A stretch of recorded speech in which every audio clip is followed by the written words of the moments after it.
এটা বাড়ি নিয়ে যাবে। বউ যদি জিজ্ঞাসা কি আনছো, যে এটা মোনাজাতে বেলুন কবুল করাই নিয়েছি। আপনারা হাসেন, কত বড় নিমক হারাম হইলে, কত বড় নির্বোধ হইলে, কত বড় অবুঝ হইলে, কত বড় দিল খারাপ হইলে এটা কোরআনের প্যান্ডেল এসে বসে না, ঘোরাফেরা করে, বিড়ি টানে, খানা দানা খায়, গল্প করে, আর যাওয়ার সময় হাতে একটা বেলুন আর একটা প্লাস্টিকের মাছ কিনে এগুলো নেয়। লজ্জা শরম বলতে কিচ্ছু নেই। এই সমস্ত বেয়াদবগুলো আবার হুজুরদের ভুল ধরে। আল্লাহ হেদায়েত দান করুন। এটা একটা ওয়াজের শান হইল, যেখানে মানুষ কান্নাকাটি করে, চোখের পানি ছাড়ে, আল্লাহর কাছে গুনাহ মাফ চায়, আর সেখানে গুনাহ নিয়ে বাড়ি যায়।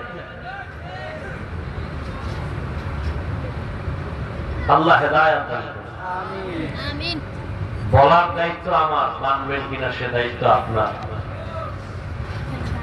তো আল্লাহ যে বললেন আমি আগে মানুষ সৃষ্টি করি না, আমি কোরআন শিখাইছি পরে মানুষ বানাইছি, তার মানে কি? মুফাসসিরিনে কেরাম বলেন আল্লাহর কাছে সব মানুষ দামি না, একদল মানুষ দামি। তাহলে মানুষ কয় দল? সবই মানুষ। হিন্দুরাও মানুষ, বৌদ্ধরাও মানুষ, ইহুদিরাও মানুষ, সব মানুষ। কিন্তু আল্লাহর কাছে সব মানুষের মূল্য নাই।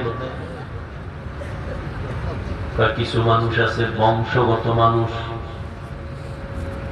বংশগত মানুষ মানে মানুষের বংশে যার জন্ম সে বংশগত মানুষ।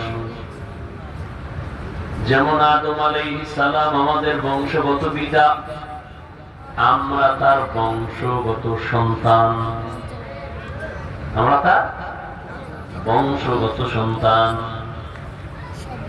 আবার আমাদের আর এক পরিচয় হলো আমরা জন্মগত মানুষ। বলে মানুষ আপনি আদমের সন্তান ঠিক, কিন্তু আমার বাবার সন্তান না।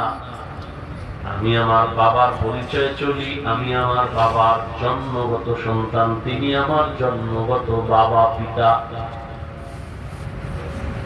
আল্লাহর কাছে এই বংশগত মানুষের কোনো দাম নাই, জন্মগত মানুষের কোনো দাম নাই। আল্লাহর কাছে ভিন্ন আর একদল মানুষের বড় মূল্য। ওই মানুষ হলো একমাত্র গুণগত মানুষ, গুণের মানুষ।